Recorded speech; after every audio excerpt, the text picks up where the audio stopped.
What's up, everyone? It's your host, Ghost, coming to you live with another wonderful video. How is everyone doing today? I am doing great.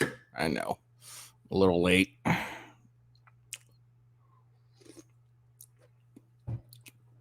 Ooh, that's some good coffee. Oh, yeah, I'm a little late, but it is what it is. What can you do?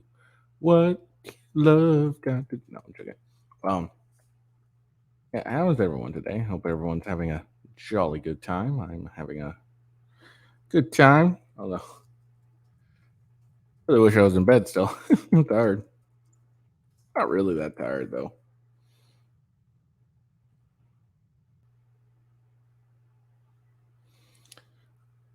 Oh, but anyways, how is everything going?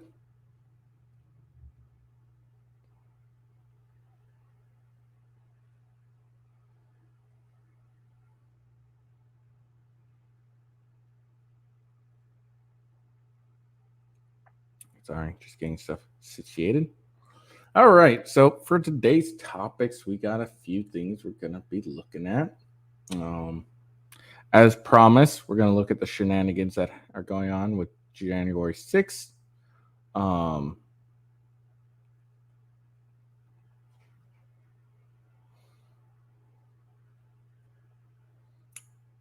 yeah, sorry, just getting substituted. But yeah, we're gonna talk about January 6th, the shenanigans going on there, and then we're going to talk about Biden and snapping at a reporter. Oops, that's not what I want. Thank you. Uh, yeah, he snaps at a reporter. It's questioning him about the whole Hunter Biden stuff. So we'll look at that, and then next thing we're going to look at is Dianne Feinstein, senator from California, has fallen and can't get up. I'm an asshole, I know. So, but make sure. Um, I don't mean make sure. Sorry. She's fallen and she can't get up. So we're gonna look at that and kind of have some proof why term limits need to be a thing for Congress people. Man, she is one ugly broad. Then after that, we're gonna go back and look at a video of, or we're gonna talk again about. I covered this in my show, but a little more details coming in. I guess is the most accurate statement. Um, us, what's it called? Oh my god, the brain is frozen. Uh, the store owner who fought back against a robber. He looks like he's not going to get charged at all. So we'll take a look at that. And let's see. Sorry, I'm just trying to go back and see when I did a video about it because I think I'm gonna watch we're gonna watch the original video that I did on it. I know.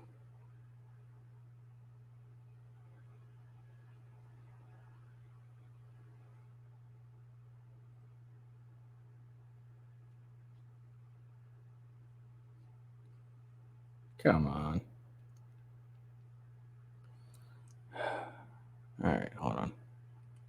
So I'd like to watch the original video, but I got to go back and I know I have it. Just got to find the damn thing. So let me just try and find that currently. Anyways, so yeah, so we'll try and watch the original video, and then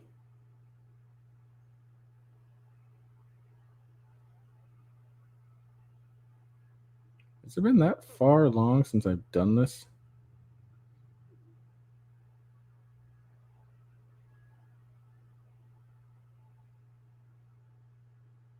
These are all videos I can go live. Must have been a bit since I did this. Excuse me.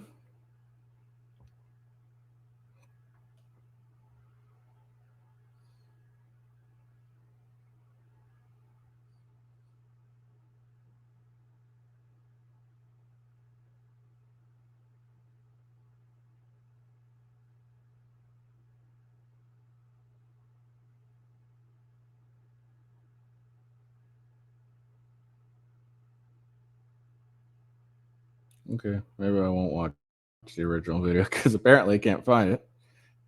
I remember doing this video. I still remember when. So, oh well.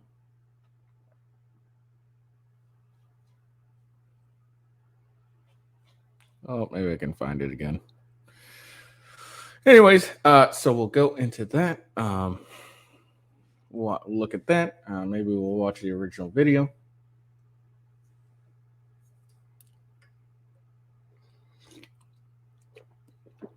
And then look at a video, short from the Whatever podcast. And we'll have some comments on it. Yeah. There we go. That's all good. All right. So let's get into it.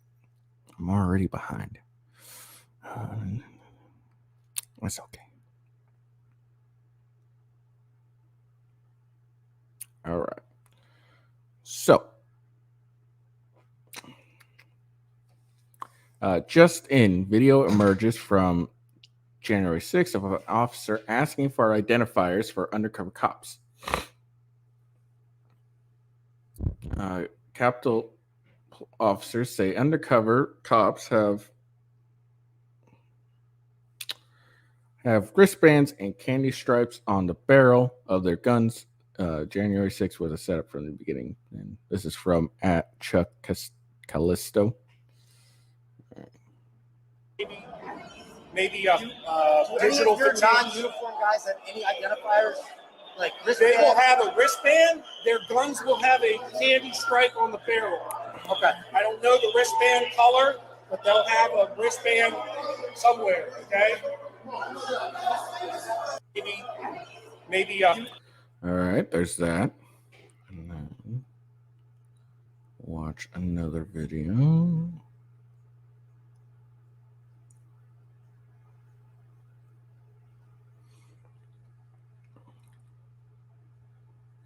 And this one says, and this is from DC Drano, breaking cell phone video of DC officer says on January 6th says we go undercover as Antifa in the crowd. They're admitting it. How many cops and federal agents were undercover that day? How many instigated violence and property damage released to Jan 6 tapes? When we go undercover as Antifa in the crowd, so can you put that back in? All right, thank you so much. Yep. It feels better. Did you guys get sprayed? Oh, sorry.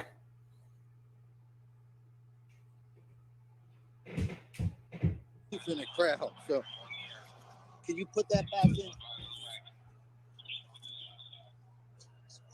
All right, thank you so much. Yep. It feels better. Did you guys get sprayed? Here. Take this orange bottle.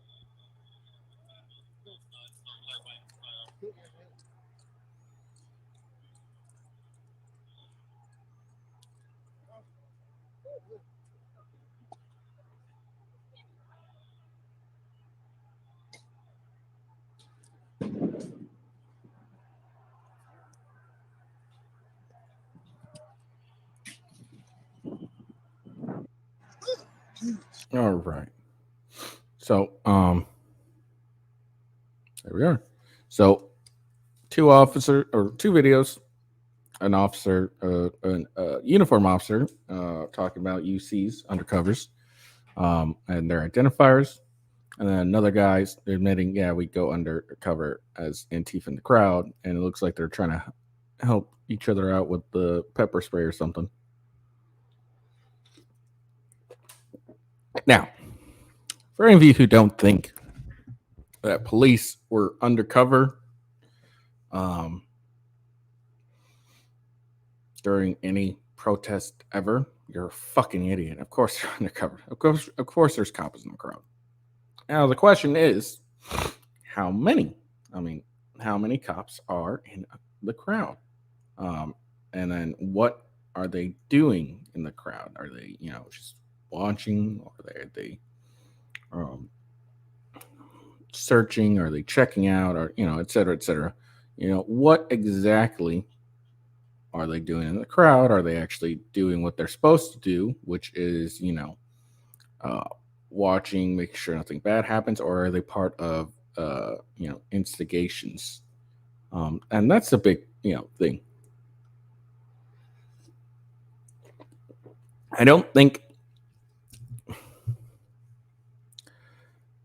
I I don't think anyone's stupid enough not to think there's any undercovers in the crowd. I really, I just, I believe people are intelligent. Okay, I really do. I do believe people are very intelligent. Um, and that,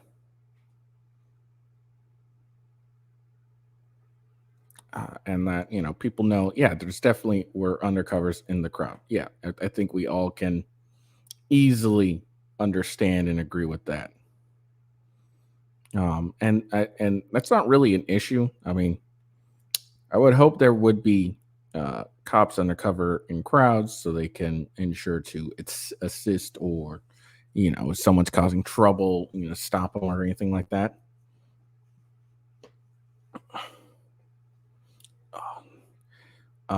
But the question is what are the UCs doing that? Are they ensuring people are safe and there's not trouble, and the troublemakers are are identified, and instigators and everything like that, to keep protests actually people peaceful? Because let's be honest, when you get a crowd of people in a group with tensions high, there's more than likely a good chance that something's going to happen. And I think anyone who's intelligent enough to, I think people are intelligent enough to know that you get a good group of people, tensions are high and everything, um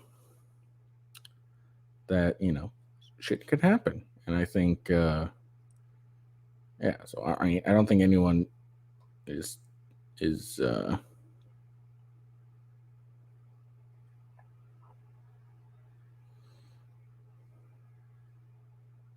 but I think people are smart enough to know this. Now, again, the question is are they doing that job of prevention and not instigation? Because that's the claim that UCs are instigating and not preventing.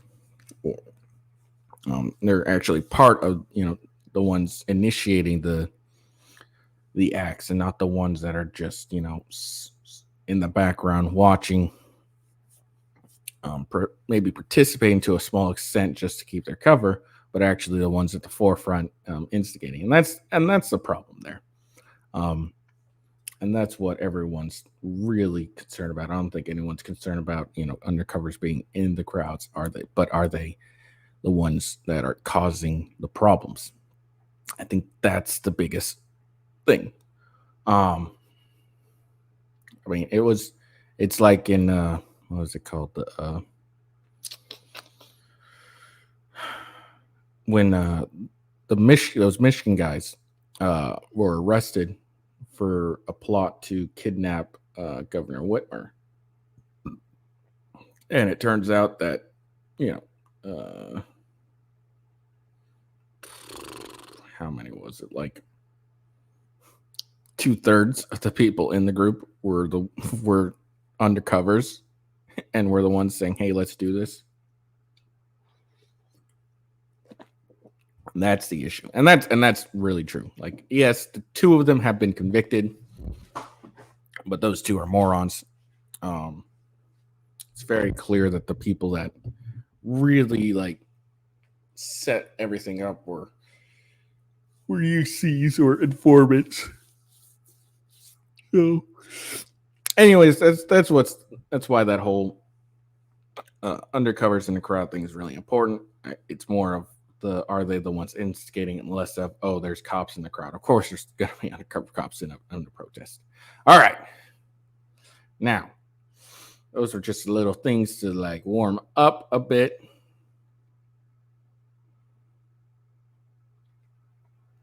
Here we go.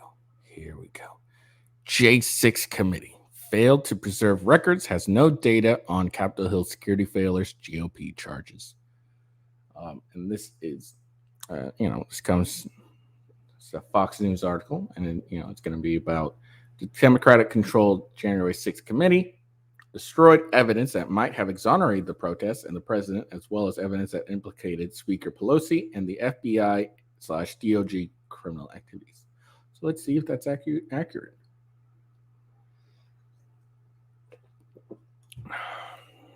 Oh man, that's so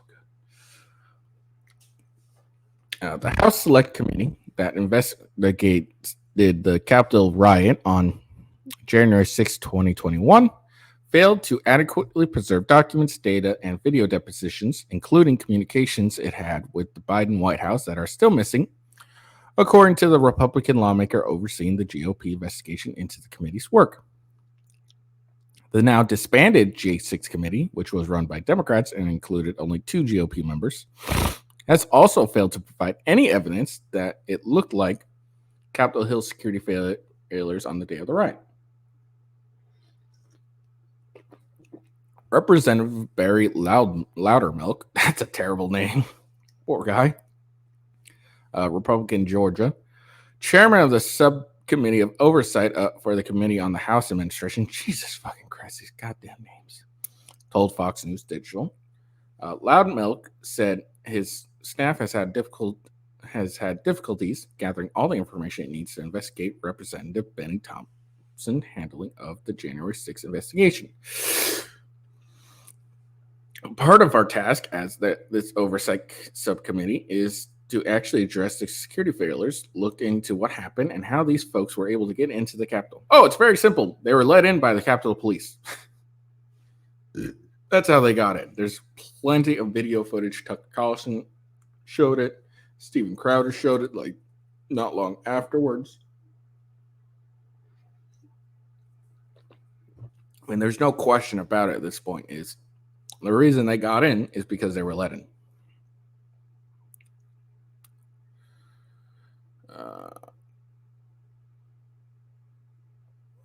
Loudmilk said he said the documents they obtained came over in boxes and was completely unorganized.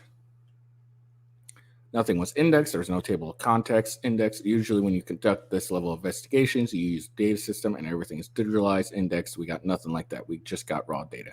So it took us a long time going through. And one thing I started to realize is we don't have much at all from the blue team. Obviously, that means Democrats. Oh, and here's the traitor, Representative Liz Cheney. Traitor! The blue team, as described by Loudermilk, represents a group within the J6 committee that was directed to investigate security failures at the Capitol. Loudermilk explained the sources have told him the blue team was essentially shut down by the committee in order to focus on placing the blame on former President Donald Trump.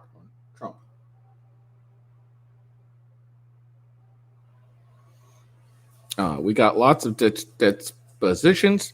We got lots of subpoenas. We got video and other documents provided through subpoenas by individuals. But we're not seeing anything from the blue team as far as reports on investigations. They did look into the actual breach itself.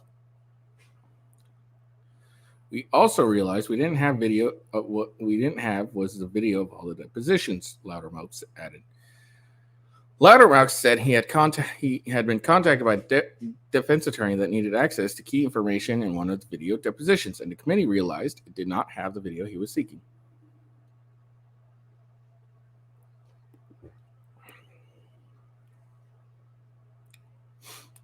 Fox News Digital obtained correspondence letters between Loudermilk and Thompson's offices, in which the two disagreed on whether the J6 committee preserved what it was required to under House rules. Loudermilk says Thompson committee was required by law and House rules to preserve and turn over all data related to their investigation at the end of the congressional term in December. Loudermilk said as much to Thompson in a letter in June 26th. This is obviously the letter. I'm not going to go through this because, well, it's a little short. Let's see. Can I make this thing bigger?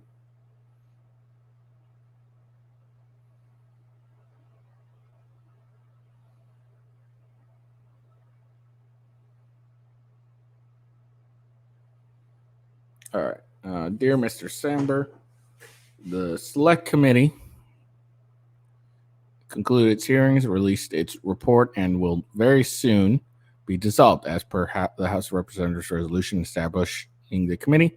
As you know, the committee has entered an agreement with your office to make available for interview probably some names. Those personnels then provided very important information from the committee's investigation. Under the agreement, the committee would do its utmost to protect the identity of a person. We now want to address the deposition of the committee's interview transcripts for those personnel. As of next week, when the committee dissolves, the committee will no longer exercise control over this material and thus cannot ensure enforcement of the committee to maintain the confidentiality of the identity of the witness. Pursuant to longstanding House rules, the official record of the committee will be archived and passed into control of the National Archives. We fully share blank concern for safety, security, and reputation of our witnesses in coordinates with the Office of the Speaker of the House, comply with the House rules, and honor our committee to provide for continued confidentiality of operational details and private information. We are hereby providing those transcripts to blank now for appropriate review, timely return, and designation of instructions for proper handling by the archives. During your review, we recommend that blank provide for the office file that will reside in the national with the archives any necessary written guidance regarding the need fix limitations on release or other sensitive material. Our expectations is the transcripts will such instructions will become part of the historical record of our investigation maintained by the National Archives. Thank you again for your assistance with our investigations. We are grateful for your assistance carrying out the important security test. All right, there we go. In response, Thompson wrote saying that Loudermilk letter had many factual errors and claimed his committee had followed the rules and turned over 4 terabytes of data.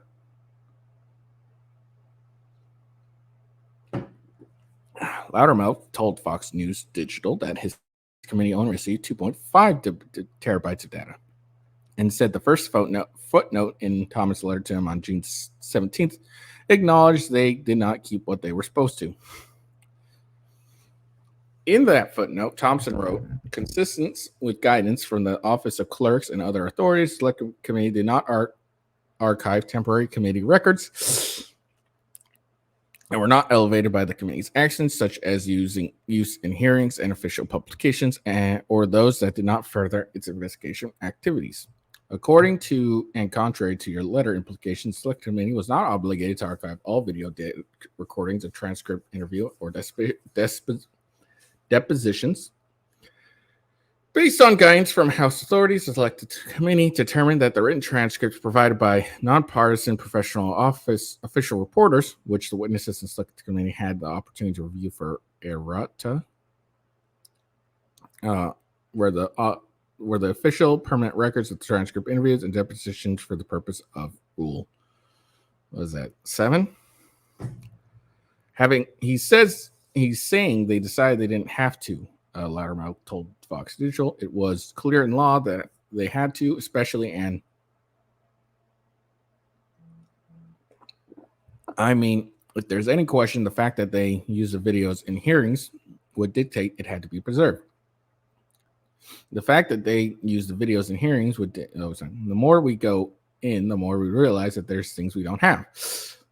We don't have anything about security failures at the Capitol. We don't have the videos of the depositions. Republicans have long maintained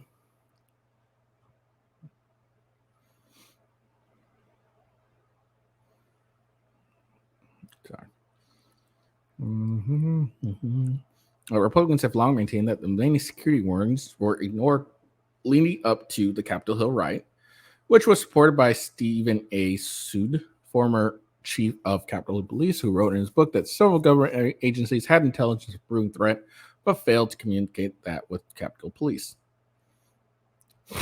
Leadership, law enforcement failures within the U.S. Capitol left the complex vulnerable on January 6, 2021. A Republican-led investigation concluded last year. The Democrat-led investigation, House of Representatives, however, has disregarded those institutional failings that exposed the Capitol to violence that day.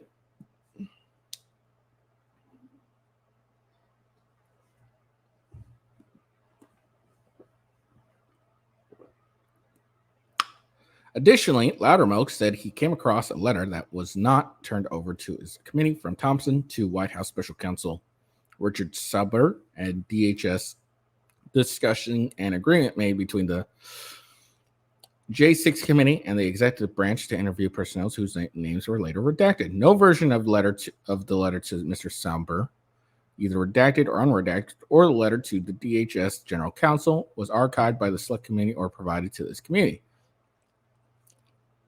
Loudermilk wrote to Thompson. Additionally, there's no explanation of what transcripts these letters are referring to, or why you, in coordination with then Speaker Pelosi, did not immediately archive the records with the clerk. Why didn't they preserve this? Loudermilk said. Fox and Digital. Did they not want us to know these documents? That there were documents that they had sent back to the executive branch? On the communication it had with the White House, Thompson wrote in his letter to Loudermilk that the Select Committee did not have the opportunity to properly archive the material with the rest of the records, with the benefit of the executive branch guidance to ensure witness safety, our national security, and law enforcement sensitive information.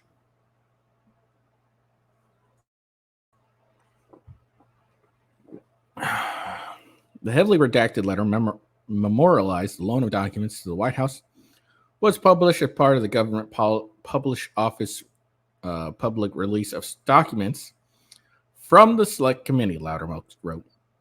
However, the original unredacted letter from the Select Committee to you, as well as the records referenced in the letter, were not provided to the Committee on House Administration as required by House rules. Jesus Christ, how long is this thing? Okay, we're almost done. So much more we're talking.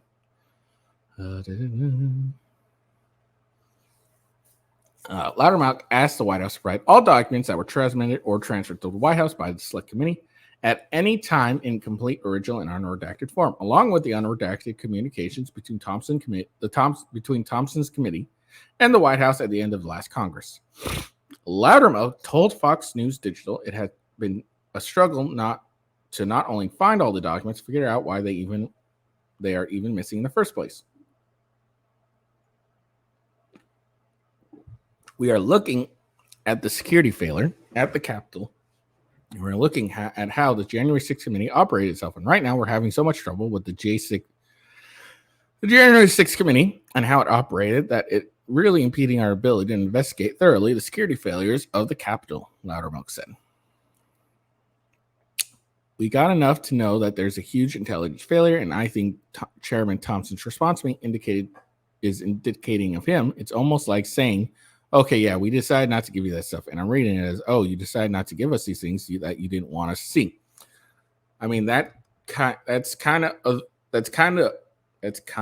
the way you have to look at this. Fox News Digital reached out, and Thompson's office and the White House did not receive a response. Did not receive a response. DHS responds to congressional correspondence via direct official channels, and the department will continue to respond appropriate to congressional oversight. Department of Homeland Security spokesperson said. Loudermilk told Fox News Digital his committee is aggressively continuing to gather all records that it can to clear up factual errors in the previous committee's final report, including security failures. Woo! Woo!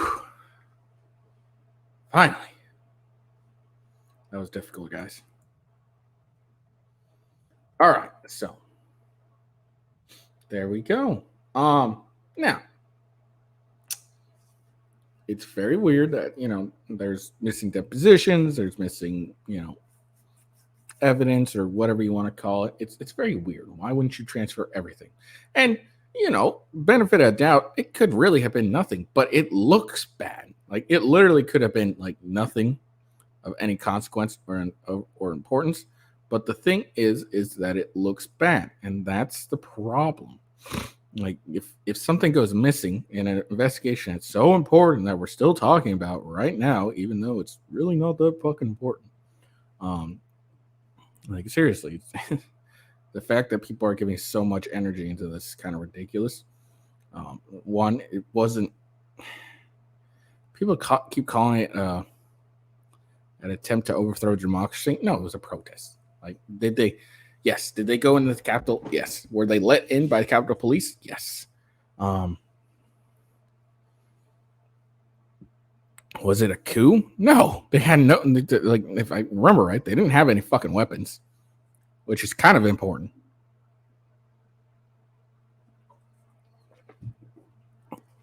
They also didn't have any supply lines set up, which is also important if you're going to seize, have a seizure of something, and have anything. It was a protest that got violent, but no, like less violent than any of the um, Black Lives Matter riots. How do I know that? Well, the Capitol's not burned, is for one. Just saying. So, but yeah. I mean, why wouldn't you turn over everything? Is the thing, and he says that they had 4 terabytes of data, and then Loudermilk saying, "Well, we only got 2.5. So what happened to the other 1.5 terabytes?"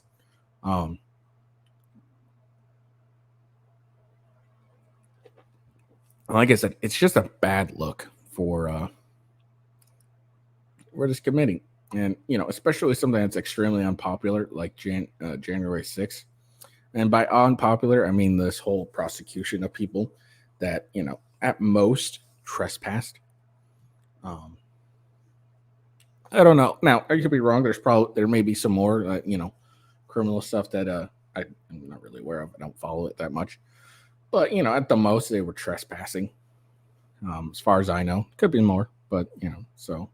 But why there isn't everything that got sent is it's weird. It's really weird. Like what? Like, and it makes you wonder what are they hiding? And again, this could be nothing. Like there could be nothing of interest there, but the fact that it wasn't transmitted. They said they had 4 terabytes of data, but only Loudermilk's committee only received 2.5. It's and then they're like, oh, we just didn't keep these because we didn't want to or something like that. It's just weird. That's really weird. Yeah, that's the whole J6 shenanigans.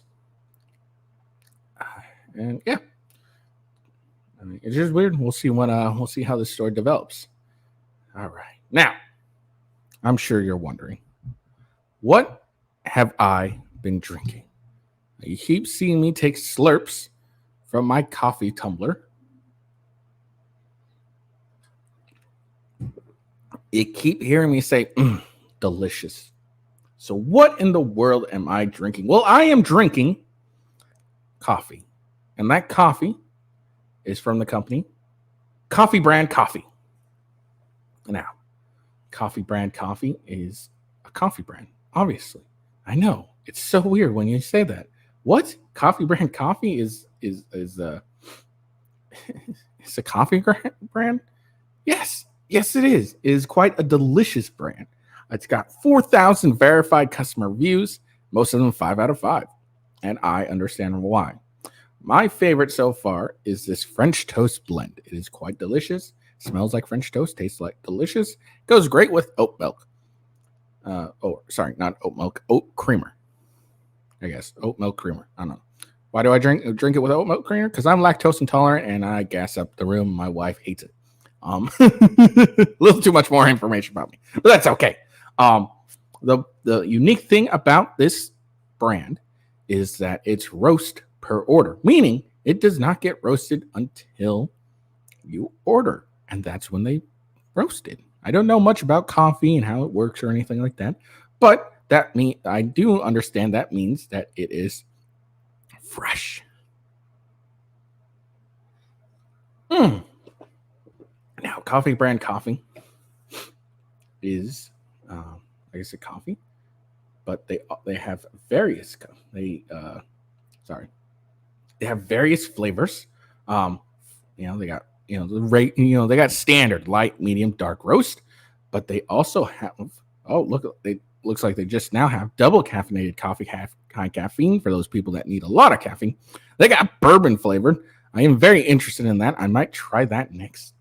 Um, some point they got s'mores flavored. They got orange creamsicle, blueberry cobbler, sticky bun coffee. They have a variety of coffee you can try. They got cold brew, and they got tea. There's various types of tea that they have. Um, Interesting names like English breakfast organic tea, gunpowder green tea, lavender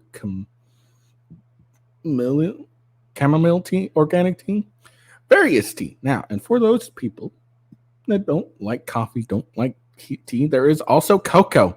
They got 3 different things of cocoa: marshmallow, rich caramel, velvet, hot chocolate. For the, we are coming up to winter. And besides coffee, there's nothing more than a delicious cup of hot cocoa with some marshmallows to keep you warm during those cold days. They also got cold brew if you like cold brew, K cups for those who like to put their stuff in those little pod things for quick coffee. They also have snacks, mostly taffy and nuts. They got some delicious nuts. Um, but yeah, I enjoy Coffee Brand Coffee. I had Coffee Brand Coffee since I think it was roughly around the Rittenhouse trial, maybe a little bit after. I started drinking Coffee Brand Coffee.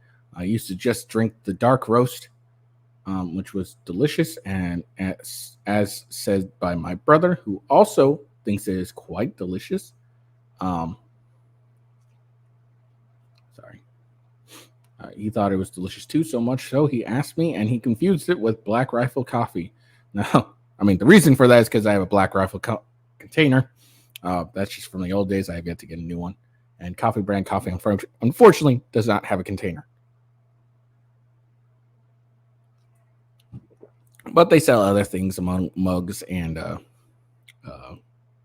grinders and whatnot, some gear, some hats and whatnot. But yeah, if you want to try some delicious coffee, then check out Coffee Brand Coffee. Hold on. And when you check out Coffee Brand Coffee, please use my referral link. This is my referral link. You do that, and you can get 5% off. And if you're already part of Coffee Brand Coffee, well, another thing you can use is that coupon code right down below. Coupon code GHOST. If you use coupon code GHOST, then you can get a 5% off. I wouldn't see what's the word. I wouldn't advertise for something I didn't actually enjoy. Although I do like money, I don't believe in selling just my my recommendations just for some quick cash. If I don't like it, I'm not going to advertise it to you guys. And Coffee Brand Coffee is quite delicious. So please give them a check out. Use that referral link one more time. It's going to be this right here. coffeebrandcoffee.com/ref equals with ghost. So use that referral link and absolutely try some Coffee Brand Coffee. It's quite delicious. All right, back to my regular scheduled broadcast. As you can tell, I actually really enjoy that brand of coffee because I talk for a bit about it. All right, so today what we're moving on to is Biden snapping at a Fox News reporter, Peter Ducey, and he jumps over a fence to literally go and ask Biden this question about his business dealings with his son, and Biden gets mad about it.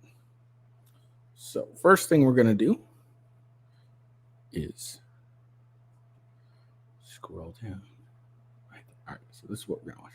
Yeah, unless you get the explicit invitation. What I think is interesting is that now the White House will say the president answered this. Well, no, now because now you just contradicted your press secretary who contradicted herself. So Shocking. At some point, somebody is going to get a chance to actually ask President Biden a question. Yeah, unless you get the explicit invitation. What I think is interesting is that, man, this guy hops it. Parkour Peter, as Colin Ruger says. All right, so now let's see what he says. There's this testimony now where one of your son's former business associates is claiming that you were on speakerphone a lot with them talking business. Is that what? Never talk business in anybody. And I knew you'd have a lousy question. Well, why is that a lousy question? Because it's not true. Thank you, Mr. President. There's this So testimony he runs now away. where. So it's a lousy question apparently, and then he runs away. Yeah, it's like run away. Oh, that's funny. All right, so there we go. So yeah, it's a lousy question. He runs away, can't answer it. It's so lousy, but he can't even answer it. Interesting. Okay. All right. Biden denies talking business with Hunter's partner. Snaps at Fox News Peter Ducey. Lousy question. President doubled down in claiming I never talked business with anyone. I think now it was originally the president's never talked business to anyone. About his business to anyone or with anyone with Hunter Biden's business. But then testimony came out that he was on speakerphone. So now he's like, he never talked business, but he was on speakerphone. Well, if that was true, and why didn't they just say that in the beginning where, hey, you never talk?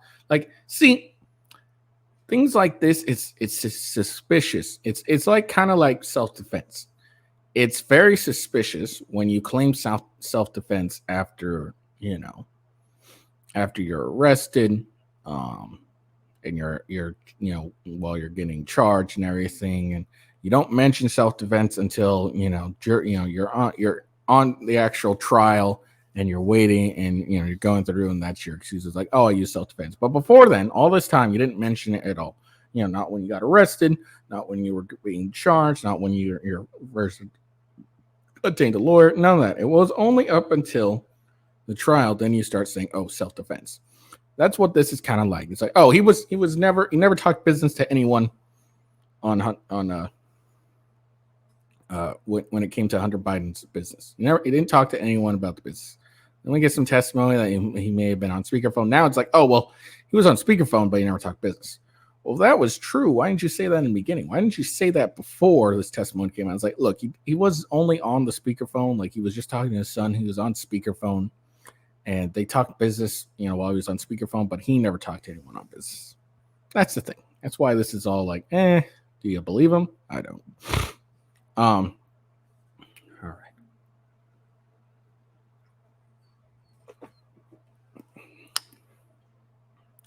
President Biden sparred with Fox News Peter Ducey. I think that's how he pronounced his name. That's really funny.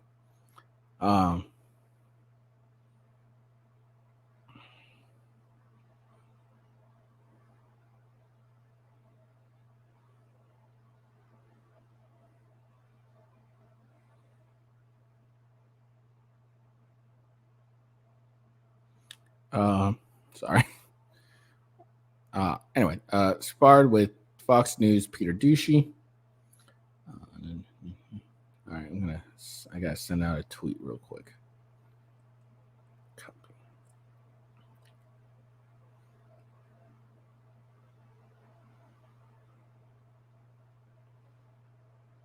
There we go.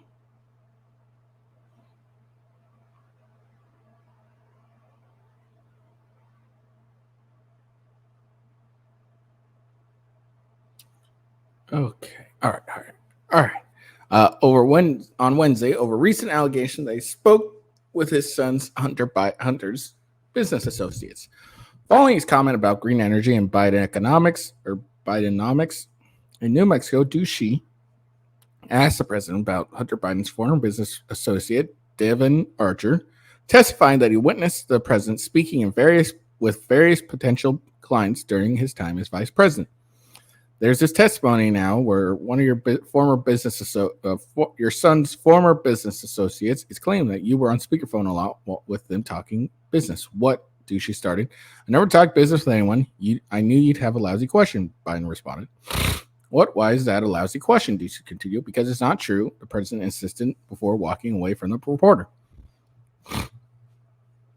Biden claimed they never discussed business deals with his son. I never spoke to my son about his overseas business deals, Biden told Ducey in September 2019. However, once the House Oversight Committee suggested it had evidence that Biden had communicated directly with several of Hunter's foreign business associates, the White House appeared to change the position from Biden having never discussed business dealings to never in business with his son. Chairman James Comer told Today says that the Oversight Committee has evidence that the president in the past communicated directly with foreign business associates of his son, Hunter Biden, many times.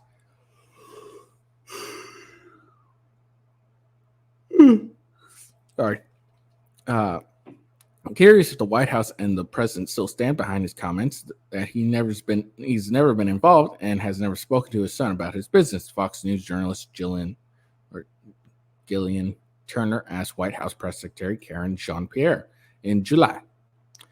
So I've been asked this question a million times. The answer is not going to change. The answer remains the same. The president was never in business with his son. I just don't have anything else to add. During his testimony, Archer spoke about the value of having the brand of Joe Biden during calls with potential clients. Yes, that's fair to say. Obviously, the most value to the brand, it was Hunter Biden and him. Archer said we would discuss having, an understanding of DC and the different components of us being able to raise capital. So there you go. And again, it's one of those things where they change their story after a time, and it just doesn't look it just looks odd is all.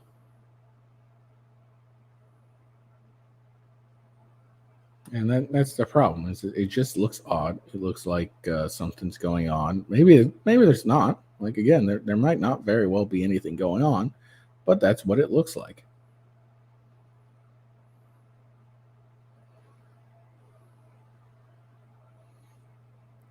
So, what can you do? What would you do for a contact bar? Stupid.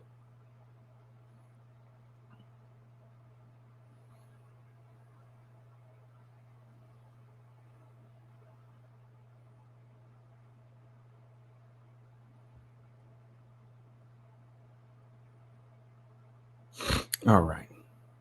There we go. All right. So next is this.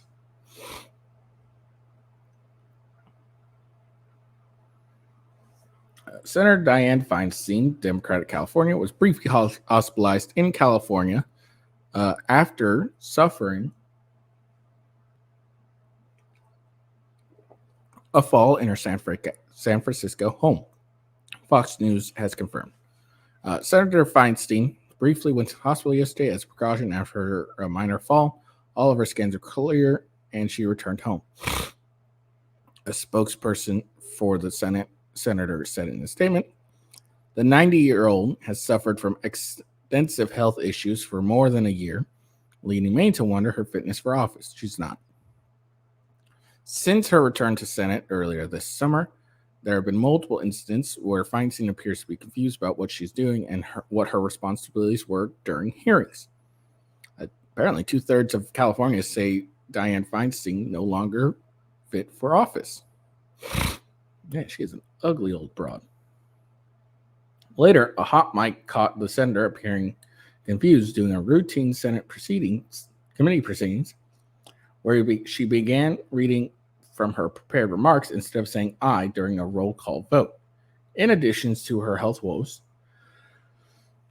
Feinstein and her daughter are also in the legal battle with the trustees of her late husband's estate. Catherine Feinstein, 66, has power of attorney over her mother and filed 2 lawsuits against the trustees. First lawsuit on her mother's behalf relates to a California beach house owned by the senator's late husband, Richard Blum.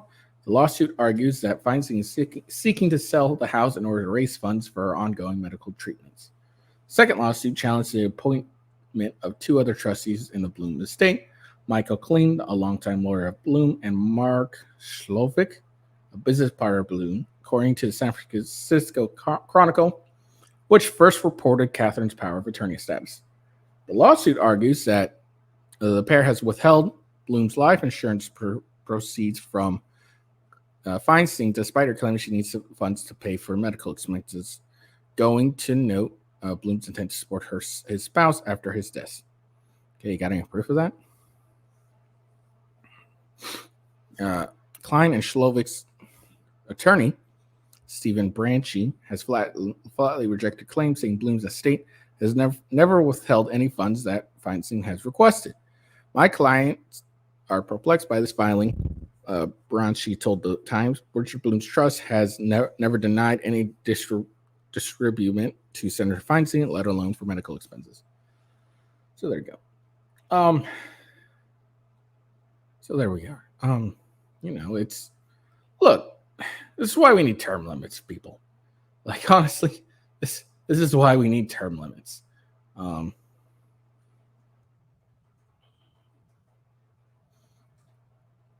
This lady's 90 years old. Okay, she's 90. Why is she still a senator? Like, let's just come on. Honestly, why is she still a senator? She's 90 years old. Okay, like, look. And not only is she 90 years old, like if she was 90 years old, but, still like, walking, still,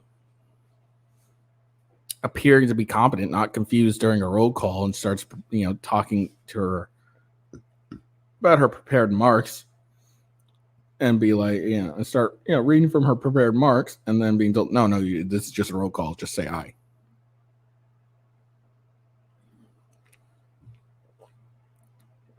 Then there might not be any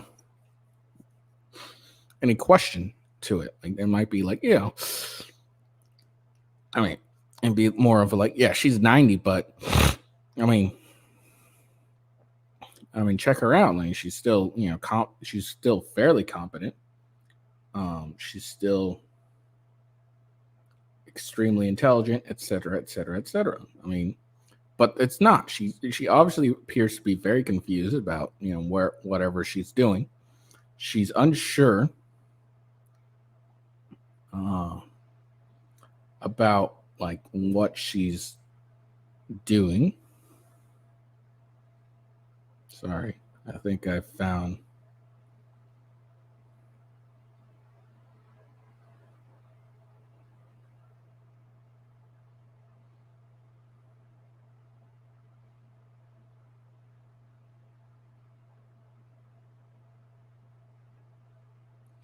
I think I might have found when I did this. My next one. Sorry.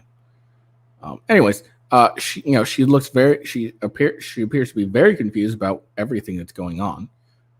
So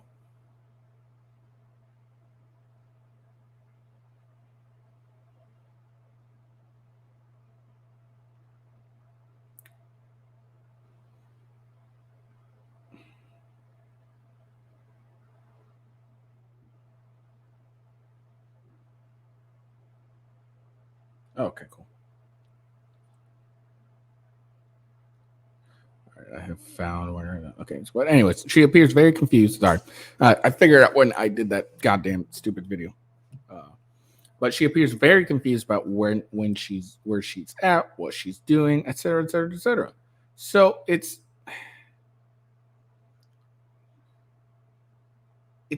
very clear that she doesn't know what she's doing, where she's at, or anything like that. Like she doesn't need to be in office. She needs to be at home, enjoying the rest of her time on Earth because she's 90. Let's be honest, she's gonna be going pretty soon.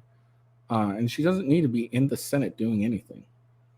It's time for her to leave and someone else to come and take over her place. So I don't know, but again, this is why we need term limits, so we don't have these fucking idiots just sticking around, and hanging on to power for as long as humanly possible. Okay, there we go. Sorry, found out when I did that video about our next topic. But yeah, so that's the thing.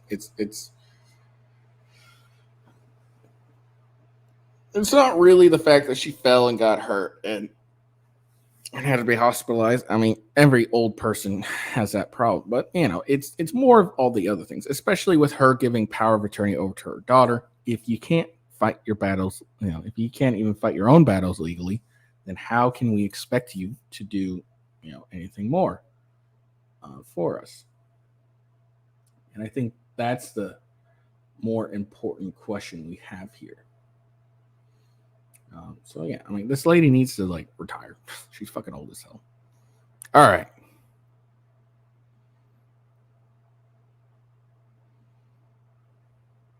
Here we go. So here we are. This is the video we're going to talk about. This guy's getting robbed, and he says "fuck you," basically.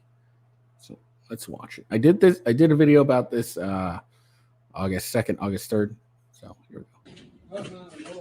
Ain't nothing you can do, man, until the police come in. Guy says, ain't nothing you can do until the police come in.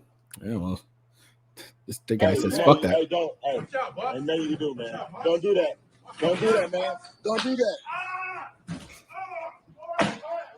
He says, fuck you.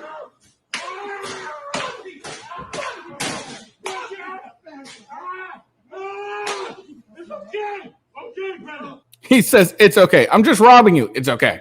It's okay. It's okay. Okay.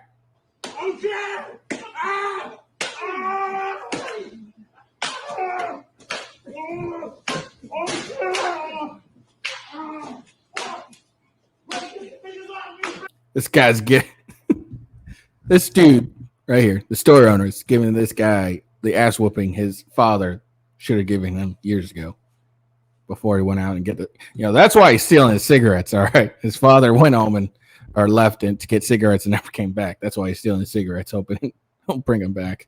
Whooping his ass. That's called whooping your ass. Literally, he is literally whooping his ass. That's called whooping your ass. This guy's a Sikh too. The store owner, he's a Sikh. If I understand correctly, Sikhs are like the warrior class or something like that. Let me see that. I think he's a Sikh anyways. Does he have he might not be a Sikh, because generally they have like a silver wristband on their hand, or one of their hands, and it's from olden times where they had like a gauntlet or something right there to protect themselves when fighting. If I remember correctly, I could be 100% wrong. Don't get me wrong. I could be 100% wrong, but that's what I understand. Let me see. I'm looking it up right now.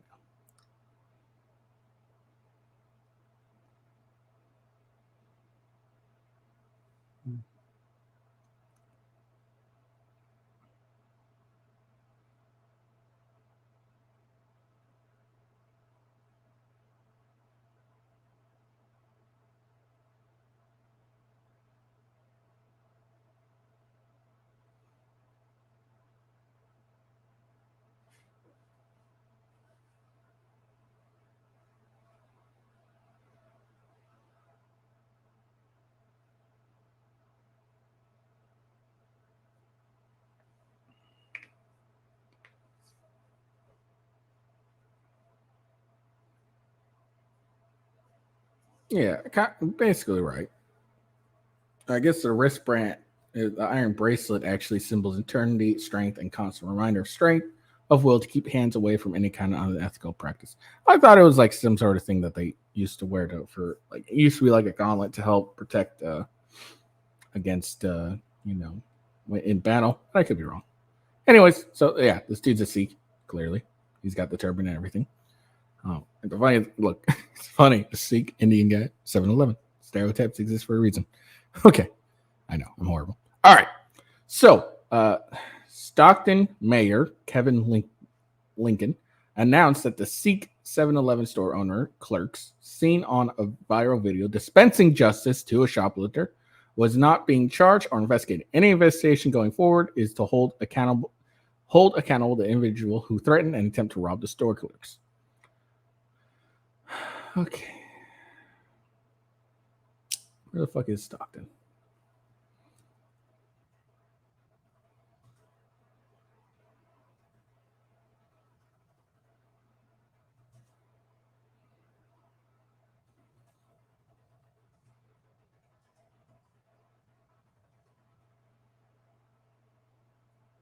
California. Okay.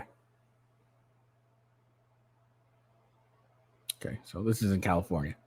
The events surrounding the viral video from the 7-Eleven on Central Street are under active investigation by Stockton PD. Once completed, the Stockton PD will forward the case to St. Joaquin County District Attorney's Office. The District Attorney's Office is the agency that charges individuals concerning crime allegations. In a statement released by the District Attorney's Office, DA Freitas expressed that the store owners are not and have never been suspects of the DA's office, and any investigation going forward is to hold accountable the individuals who threaten and attempt to rob the store owners. California state law, Proposition 47, hinders businesses daily by increasing shoplifting incidents and decreasing our law enforcement's ability to hold accountable those responsible for such acts. These kinds of California state laws continue to impact the communities. We will continue to monitor this incident through the judicial process. So there we are. So this guy is not being held accountable for literally whooping ass, and that's good. Yeah, California shit. Like, yeah, this was a great video, honestly. But here's the thing: let's be honest. Let's make it clear. The reason he's not being charged. Probably not the reason, all right, but a good amount of probably a good, far more than it should be. Reason that he's not being charged is because he's a Sikh Indian. If this was a white guy, white store owner, beating the shit out of, doing the exact same thing as a black guy, it would be surprising if he wasn't being charged or investigated. Let's be honest. Now, I don't think it's a fact. I don't remember what it's called, but it's obviously it's not something that can be proven really, because no two things are equal ever. No circumstances are ever equal. But let's be honest. We always see when it's a white person who's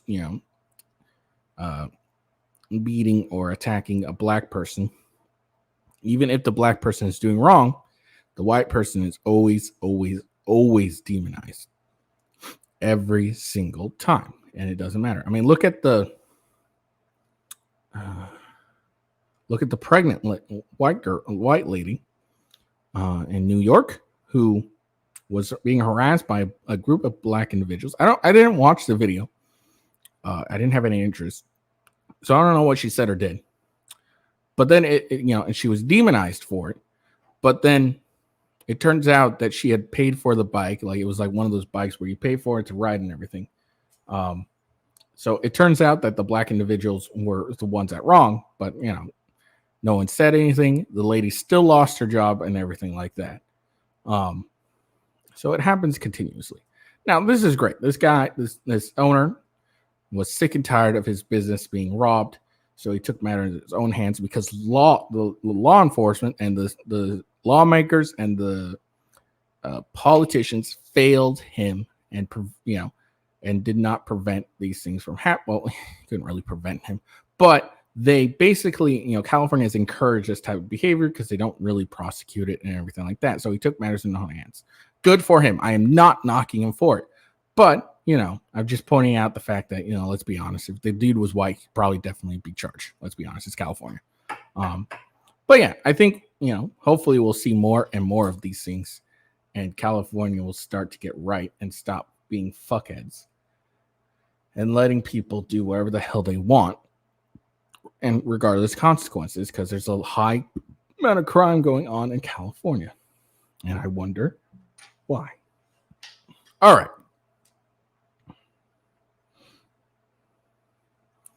Here we go. So we got one more video we're going to react to. And this is from the Whatever podcast. Single couple that I know, I'm just going to say this right now, every single couple that I know that have a relationship where the woman is the more dominant person in the relationship, it never works out. Every single couple that I've known to have that sort of dynamic has either broken up in a very messy divorce or something of that sort. I'm not saying that it can't work, but I don't think that it's the majority of those types of relationships. So any women here who have been kind of the leader or the dominant one in the relationship? Drove me to hell, drove me crazy. I wanted to leave. It was horrible. It drove you to hell. Yeah. Was it because he was lacking in some way, or at least you thought you wanted to be that way? I thought I wanted to be that way. I've had 3 monogamous relationships in my life. They were all so sweet, so kind, treated me like a princess. But essentially, the masculinity was lacking, like big. There was no leadership, there was no direction. I had to fulfill the nurturing role and then the planning role, and there was no establishment of like what our roles were. I'm just going to say that. All right, there we go. So that's the video. So that's completely accurate. Women don't like being in, those type of leadership roles. Okay, let me rephrase that.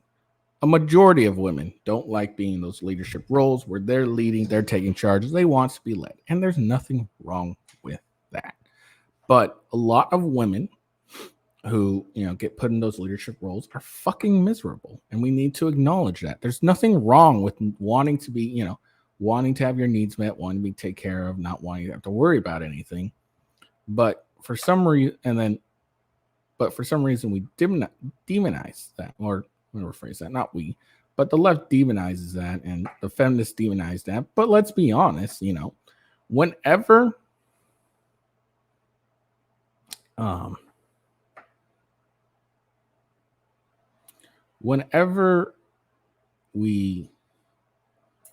women are in those types of roles, they're generally miserable.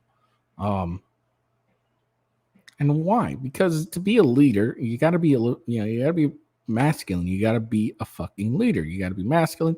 You got to have masculine traits. You're not in your feminine, and women are far more happier in their feminine, despite what feminism and the left or whatever political correctness tells you. It's what they like, and that there's nothing wrong with that at all, to want to be in your feminine. Now, are there a few women that hey, I want to be the one in charge, I want to be the breadwinner, etc., etc., etc.? Absolutely, there's definitely those people, but they're far and few in between. Far in between. It's a minority, not the majority. The majority of women are far more happier. I don't have the exact number, but I am willing to bet 95% of women are far more happier to be in the feminine. If you gave a woman a choice to be the leader, to be the breadwinner, and everything like that, or have a masculine man who takes care of everything, you just need to show up, be pretty, get taken care of, not have to worry about a thing, I am willing to bet 95% of those women will choose that option. And why not? It's to be the leader, it's a hard life to be the leader, to be the one who makes all the decisions. My wife has me. My wife always coming to me asking for my opinion on things. I got a leader. I got to tell her, this is what we do. And, it's just how it is. I mean, do we talk things out? Absolutely. But I'm the one who makes the final decision. And there's nothing wrong with that. She enjoys it. She likes being led. And that's my job as a man. And that's your job as a man, is to be the leader. You need now, ladies, that doesn't mean you need to be led by every fucking bum you deal with. You need to vet the guys that you date and you hang out with, whatever. You need to vet them properly enough to and decide, is this someone I can put my trust in to lead me and to ensure my life is good? That's your job as a woman, is to find the man you are willing to submit to. And I watch a lot of the whatever Fresh and Fit. I don't watch a lot of whatever. I don't have anything against whatever. I just don't watch whatever because I have only a finite amount of things I can watch a day, and I watch Fresh and Fit more than I watch the whatever podcast. So don't. But again, I don't have anything against whatever. He gets plenty of people on there. He's obviously doing well. So I have nothing against him, but I watch, Fresh and Fit far more often, just because I got a finite amount of things I can watch on a day. But anyways, where was I? I got distracted. I lost my train of thought. But yeah, I mean, ladies, again, it's your burden of performance to vet the person. Oh, submission. So if you go and watch these channels, these red pill channels, like whatever, Fresh and Fit, etc., and they talk about submission, it's always thought of as negative by the feminist women in the room and most of the women in the room. But the thing they're always missing is submission is something you do willingly. It's not something that you can be forced to do. You need to submit to your man, but it's a voluntary act. So you should find a man that you are willing to submit to. And I think that's a key thing they generally miss on, Fresh and Fit, whatever, and the whatever podcast. I think they generally end up missing it. Again, I can't, I know Fresh and Fit, they generally miss that part. It takes a bit, and then they finally no, this is a willing thing you do. So, ladies, it's your job to find a man that you're willing to submit to, willing to follow their lead, and willing to, let them take care of you, because a man will take care of you and, to the best visibility, but to do that, he needs a woman that's willing to submit to him and follow his lead. Because when men lead, they generally, when a man's with a woman and he's the leader, when he benefits, you benefit most of the time. Now, reverse, when women are the leader, they're generally terrible people, because they're not in their feminine role, they're in their masculine, and most women hate being their masculine. So what do I mean? Are they terrible people? What I mean by that is they generally are naggy, they're bitchy. They don't really, they're really angry that they're in this role. That's okay. There's nothing wrong. Well, there's a lot wrong with that. But, it's on you as a man to ensure that you are the leader in your relationship. And that's what we're missing nowadays is leaders in relationships. Yeah, that's all I got for that. It just makes me laugh a lot of times when I watch these, and these women fighting so hard to oh no, we want 50-50, blah, blah, blah, blah, blah. And what they want is not 50-50 at all. Like nothing they want is 50-50. And it's really funny. All right. Anyways, that's all I got for you today. I am done. I know I had a late start, but now I am done. Wonderful, right? Make sure you like and subscribe. Follow me on Rumble with Ghost, as well as on YouTube, my gaming channel, Gaming with Ghost, on Rumble and Kick. Follow me there. Make sure to follow me at Official W Ghost. That's where you'll get, that's where you'll see when I'm live. And if you don't want to type out my coffee brand coffee link, well, guess what? It's on there as well. And again, here's that referral link you can use for coffee brand coffee. I looked at today, and it looks like I already got 4 people using my link. So thank you very much. I appreciate that. Hold on. Wait for it. Yes, I got 4 referrals. So 4 people are using my link. So make sure you use it. Coffee brand coffee is a great company. The coffee is delicious. I guarantee, I drink it all the time. It's so good. It's so good. Definitely try out that French toast blend, though. Trust me. Delicious. And then if you're already a coffee brand coffee supporter or whatever, use coupon code GHOST. Again, coupon code GHOST. You see it scrolling right there. That'll give you 10 or 5% off. And then if you use, the referral link, you'll get 5% off there. If you get like, what was it, 5 ounce or you get the ounce one, it's like $20. And then like the 5 pound bag, it's like 80. So, 5% can go a long way for some good coffee. All right. I hope you all have a great day, and make sure again to follow me at official W Ghost. Peace out and have a good day. See ya.